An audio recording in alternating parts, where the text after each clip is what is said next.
আন্তর্জাতিক অপরাধ ট্রাইব্যুনাল 1-এ আসামি সালমান এফ রহমান এবং আসামি আনিসুল হক এই দুজনের বিরুদ্ধে আনুষ্ঠানিক অভিযোগ আমরা আগেই দাখিল করেছিলাম। আজকে তাদের বিরুদ্ধে অভিযোগ গঠনের শুনানি অর্থাৎ চার্জ ফ্রেমিং হিয়ারিং এটা অনুষ্ঠিত হচ্ছে। আমরা আমাদের প্রসিকিউশনের পক্ষ থেকে আমাদের আর্গুমেন্ট তুলে ধরেছি, আমাদের বক্তব্য রাখা শেষ হয়েছে।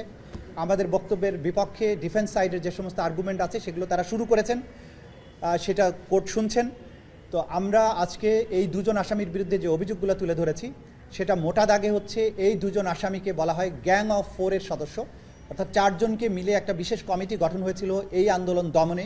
জুলাই আগস্টে ছাত্র জনতার অভ্যুত্থান চলাকালীন সময় নিরস্ত্র সিভিলিয়ান পপুলেশনকে হত্যা করা, তাদেরকে দমন করা এবং তাদেরকে সাইলেন্ট করে দেওয়ার জন্য 4 জন ব্যক্তিকে দায়িত্ব দেওয়া হয়েছিল। তার মধ্যে সালমান এফ রহমান, আনিসুল হক, মোহাম্মদ আলী আরাফাত এবং স্বরাষ্ট্রমন্ত্রী আসাদুজ্জামান খান কামাল, এই 4 জনে যাদেরকে গ্যাং অফ 4 নামে ডাকা হতো, তারা পরিকল্পনা করেছেন যে কিভাবে এই আন্দোলন দমনে কোথায় কিভাবে অপারেশন হবে, কি অস্ত্র ব্যবহার হবে, কিভাবে হত্যা করা হবে, কাদের বিরুদ্ধে মিথ্যা মামলা দায়ের করা হবে এবং কিভাবে তাদেরকে জেলে রাখা হবে, রিমান্ডে নেওয়া হবে, এই সব কিছুর পরিকল্পনা এই দুজন আসামির মধ্যে তারা করেছেন।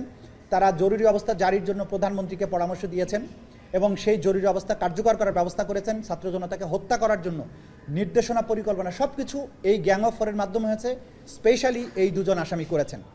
আমরা আজকে ট্রাইব্যুনালে আসামি সালমান এফ রহমান এবং আনিসুল হকের মধ্যে টেলিফোন কনভারসেশনের কিছু অংশ বাজিয়ে শুনিয়েছি, যেখানে আসামি সালমান এফ রহমান এবং আনিসুল হকের মধ্যে কথা হচ্ছিল যে আসামি সালমান এফ রহমান বলছিলেন যে আনিসুল হক সাহেব বলছিলেন যে দুটো পদ্ধতি আছে এই ছাত্র জনতার আন্দোলনকে দমন করার। একটা হচ্ছে কারফিউ দিয়ে তাদেরকে একদম শেষ করে দেয়া, দ্বিতীয়টা হচ্ছে আর্মিকে ইনভলভ করে একটা সেনাবাহিনীর মাধ্যমে সেনাবাহিনীকে বিতর্কিত করে সেনাবাহিনীকে ব্যবহার করে বা সামরিক শাসন জারি করে ছাত্র জনতার অভ্যুত্থানকে দমন করা। এই পরিকল্পনা তারা একইভাবে প্রধানমন্ত্রীকে দিয়েছেন। এই পরিকল্পনা অনুযায়ী 14 দলের বৈঠকে সেখানে কারফিউ জারির সিদ্ধান্ত হয়েছে এবং কারফিউ কার্যকর করার ব্যাপারে বিস্তারিত পরিকল্পনা তাদের কমান্ডে যে হয়েছে, তাদের নিজস্ব টেলিফোন কনভারসেশনের মাধ্যমে এটা প্রমাণিত হয়েছে। আমরা তাদের বিরুদ্ধে 5টি অভিযোগ গঠনের জন্য প্রেয়ার করেছি। আদালত সব কিছু দেখেছেন, শুনেছেন। আমরা আশা করছি ডিফেন্স সাইডের শুনানি শেষে এই আসামিগণের বিরুদ্ধে আনুষ্ঠানিক অভিযোগ গঠন হবে এবং এরপরে আনুষ্ঠানিক বিচারের যাত্রা শুরু হবে। আপনি সালমান এফ রহমান শেখ হাসিনাকে ফোন করে চাপ প্রয়োগ করেছিলেন, ফোন দিয়ে কি বলেছিলেন, তাদের কি কনফারেন্স ছিল? আমরা সবগুলো ম্যাটেরিয়ালস আপনাদের সামনে এই মুহূর্তে বলছি না। যেটা আমরা আজকে বাজিয়ে শুনেছি সেটা আমরা বলছি যে আনিসুল হক সাহেব সালমান এফ রহমানের সাথে আলোচনা করছিলেন যে কিভাবে বিক্ষোভ এবং আন্দোলনকে দমন করা যাবে।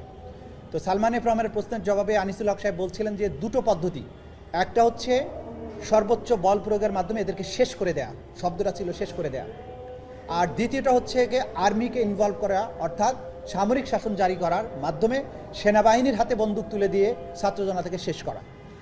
এর বাইরে তিনি পরামর্শ দিয়েছিলেন শেখ হাসিনাকে জরুরি অবস্থা এবং কারফিউ জারি করার জন্য এবং অন্যান্য মারণাস্ত্র ব্যবহার করে অল আউট যে এই ছাত্র জনতাকে হত্যা করা। সুতরাং এই এভিডেন্সগুলো আমাদের হাতে যেহেতু আছে, সেটার ভিত্তিতেই তাদের পরামর্শ, তাদের নির্দেশনা, তাদের কনস্পিরেসি, তাদের উস্কানি, এই সব কিছুর মাধ্যমেই জুলাই আগস্টের গণহত্যাটা হয়েছিল।